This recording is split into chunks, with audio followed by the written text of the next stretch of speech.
गांव बिल्लौरपुर हरियाणवी संस्कृति की महक से सराबोर एक बेहद समृद्ध और खुशहाल गांव था। यहाँ के लोग जितने ईमानदार थे उतने ही मेहनती भी।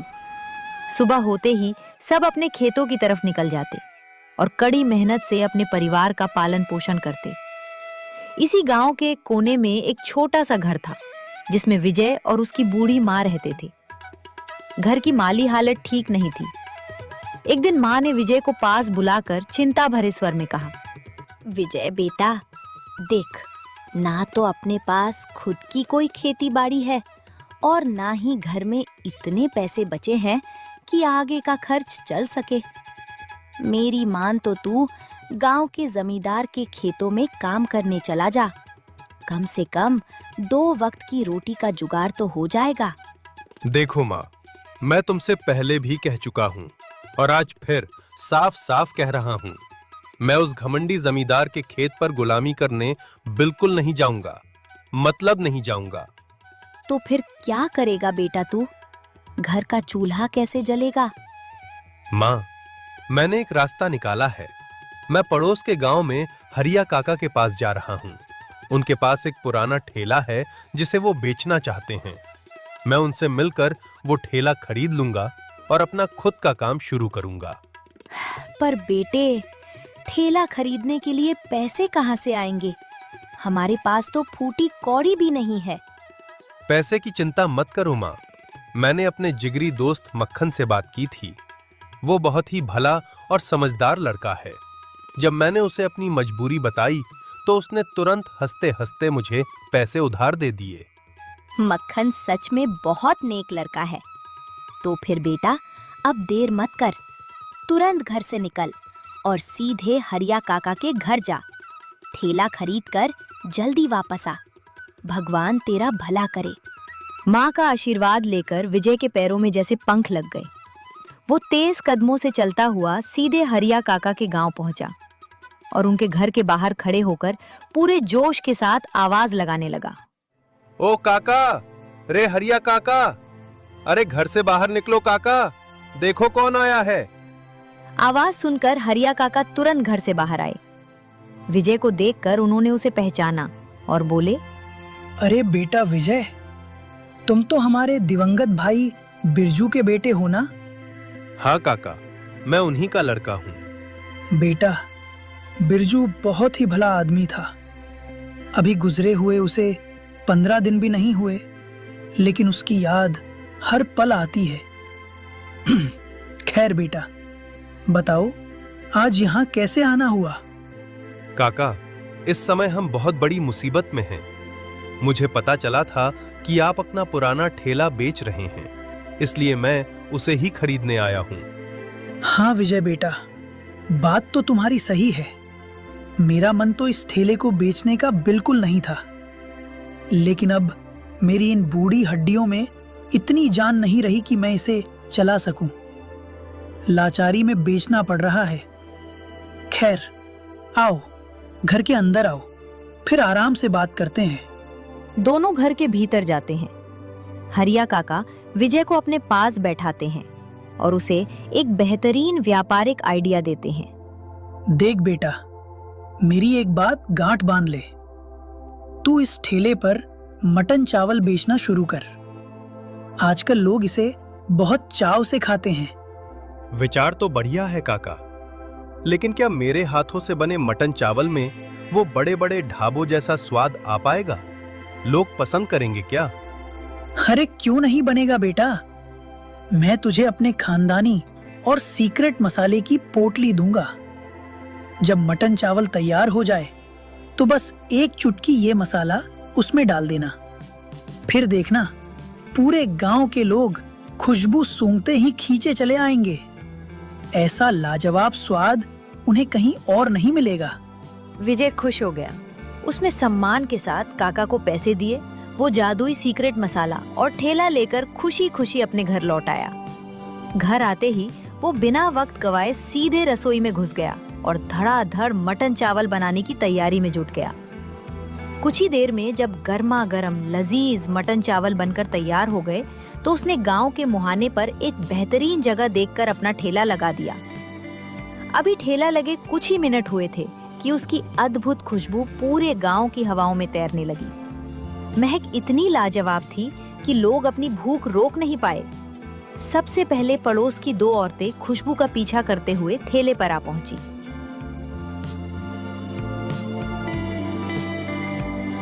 अरे विजय, क्या हाल चाल है भाई? अरे वाह, तुमने तो ठेला लगा लिया, बहुत ही बढ़िया काम किया। और भाई साहब, इसकी खुशबू तो सचमुच लाजवाब है, मुंह में पानी आ गया। वैसे एक बात बताओ, इसमें जो मसाले डाले हैं वो बाजार से लाए हो या घर पर खुद तैयार किए हैं? हाँ विजय, बहन बिल्कुल ठीक कह रही है।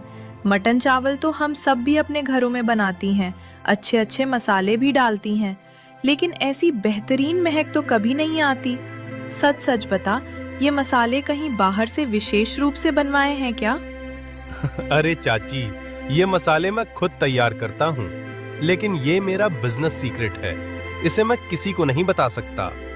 वैसे आप दोनों यहाँ सिर्फ मसाले की पूछताछ करने आई हैं या गर्मा गर्म मटन चावल का स्वाद भी चखेंगी? अरे भैया, खाने ही तो आए हैं, बातों में मत उलझाओ, जल्दी से एक चमचमाती प्लेट लगा दो। विजय ने बिना देर किए फटाफट दोनों को धोने में प्लेट सजा कर दे दी। औरतों ने जैसे ही पहला निवाला मुंह में डाला, उनके चेहरे का रंग ही बदल गया। वो खुशी से झूम उठी। अरे गजब भाई, वाह क्या स्वाद है। मैं तो सिर्फ मसाले की तारीफ कर रही थी, पर यहाँ तो मटन का एक एक रेशा इस कदर गल चुका है कि मुंह में डालते ही मलाई की तरह घुल रहा है। खाकर मजा आ गया। बस करो बहन, अगर तुम ऐसे ही तारीफ करती रहोगी तो मुझे अपनी डाइट भूलकर एक प्लेट और खानी पड़ जाएगी। पर समस्या ये है कि इस समय मेरे पास और पैसे नहीं हैं। चाची, अगर पैसे नहीं है तो कोई बात नहीं, कल आ जाना, क्योंकि आज तो दुकान की बोहनी का वक्त है और पहला दिन है, इसलिए आज तो मैं उधार बिल्कुल नहीं करूंगा। दोनों औरतें हंसती हुई विजय को पैसे देती हैं और वहां से तृप्त होकर चली जाती हैं। देखते ही देखते ये खबर पूरे बिल्लौरपुर गांव में आग की तरह फैल गई। विजय के ठेले पर भूखे शौकीनों की भारी भीड़ उमड़ पड़ी। कुछ ही घंटों में विजय का सारा मटन चावल बिक गया और उसकी तपेली पूरी साफ हो गई। पहले ही दिन बम्पर कमाई से विजय और उसकी मां बेहद खुश थे। अगली सुबह होती है। विजय एक बार फिर उसी जोश के साथ पूरी तैयारी करके ठेला उसी जगह पर लगा देता है। लेकिन आज ठेले पर सबसे पहला ग्राहक कोई और नहीं बल्कि उसका वही पक्का दोस्त खुद चलकर आता है जिसने उसकी मदद की थी, माखन लाल। अरे वाह विजय भाई, तुम तो सच में यार मटन चावल का ठेला लगा बैठे, कमाल कर दिया तुमने तो। अरे माखन भाई, ये सब बस तुम्हारी ही मेहरबानी है। अगर तुम उस वक्त सही समय पर मुझे पैसे देकर मदद ना करते तो शायद आज मैं ये दुकान खोल ही नहीं पाता। वैसे बताओ भाई, तुम्हारे लिए गर्मा गर्म प्लेट लगाऊं या सिर्फ ठेला घूमने आए हो? अरे नहीं भाई, प्लेट बाद में लगाना, पहले मेरी एक बात सुनो। मैं अभी तुम्हारे घर की तरफ से ही आ रहा था। वहां तुम्हारी माँ की तबीयत थोड़ी खराब लग रही थी। वो कुछ परेशान थी और कह रही थी कि उन्हें तुमसे कोई जरूरी बात करनी है। इसीलिए उन्होंने मुझे दौड़कर भेजा कि जाकर विजय को तुरंत घर भेज दो। क्या बात कर रहे हो माखन भाई? मुझे लगता है माँ आज सुबह की दवा खाना भूल गई होंगी या फिर घर का कोई जरूरी काम आन पड़ा होगा। अच्छा माखन भाई, तुमसे एक बात कहूं, क्या तुम थोड़ी देर के लिए मेरे इस ठेले पर खड़े रहोगे?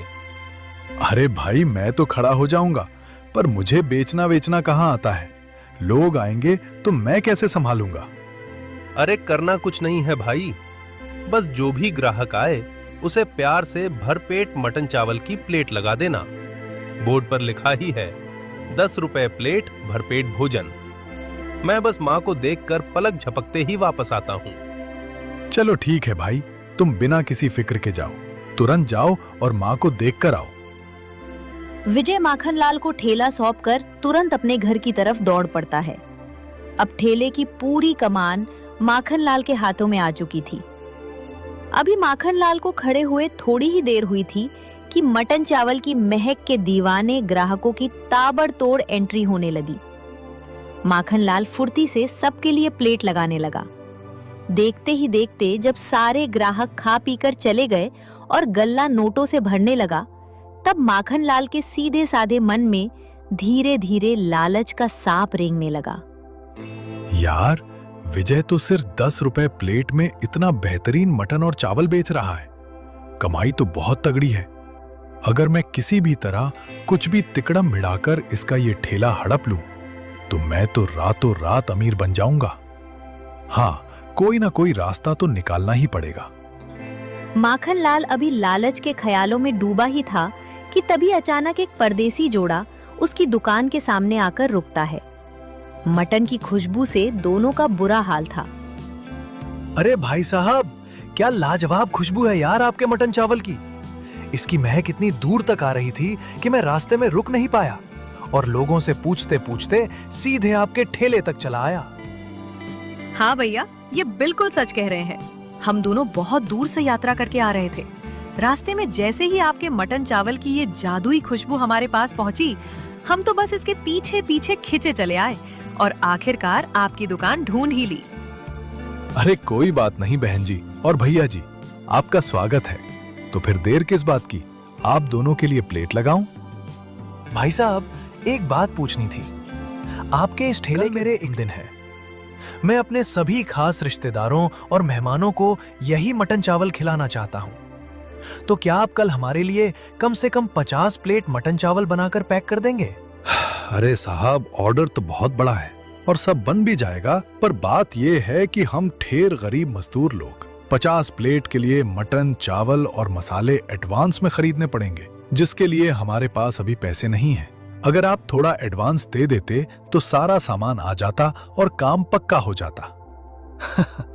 अरे पैसे की कोई बात नहीं है भाई, ये लो, मैं तुम्हें पूरे 5,000 रुपए एडवांस दे देता हूँ। इसे रख लो और सारा सामान बढ़िया क्वालिटी का लाना।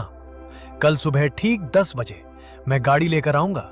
तुम मेरे लिए सारा खाना पैक करके तैयार रखना, ठीक है? जी साहब, बिल्कुल बेफिक्र रहिए। कल सुबह 10 बजे आपको सारा खाना बिल्कुल गर्मा गर्म और तैयार मिलेगा। नोटों की गड्डी जेब में रखकर माखनलाल मन ही मन फूला नहीं समा रहा था। वो परदेसी जोड़ा वहां से चला गया। कुछ ही देर बाद हांफते हुए विजय दौड़ता हुआ वापस ठेले पर आता है। विजय को देखकर माखनलाल चौंक जाता है। विजय ठेले पर आकर अपनी सादगी और घबराहट में कहता है, अरे माखन भाई, कोई बड़ी बात नहीं थी। माँ ने सुबह गलती से दूसरी दवा खा ली थी, इसलिए थोड़ा घबरा गई थीं। अब सब ठीक है। वैसे भाई, कमाल कर दिया तुमने।